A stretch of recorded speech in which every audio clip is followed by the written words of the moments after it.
En fait, vous avez plusieurs mécanismes qui sont en jeu. L'un des principaux, c'est la transformation de l'éthanol, donc l'alcool présent dans les boissons, en acétaldéhyde, et cet acétaldéhyde est une substance qui est reconnue comme fortement cancérigène. L'alcool peut également endommager l'ADN de nos cellules et perturber leur fonctionnement normal, ce qui peut générer des cellules avec un comportement tumoral. Et dans le cas du cancer du sein, on pense que l'alcool pourrait augmenter le risque en élevant le niveau de certaines hormones sexuelles. Enfin, il y a un truc super important à noter, c'est que l'association entre le tabac et l'alcool potentialise, c'est-à-dire augmente les risques de cancer de la bouche, de la gorge et de l'œsophage.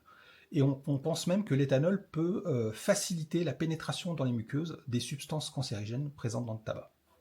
Il y a une notion essentielle à comprendre, c'est la relation dose-effet. Ça signifie en clair que plus la quantité d'alcool consommée est importante, plus le risque de développer ces cancers augmente.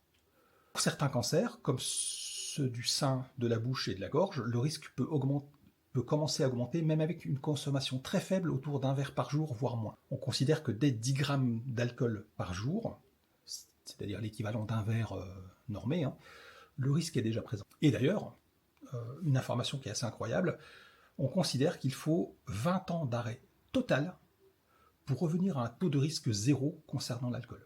Donc, moi je trouve ça absolument énorme.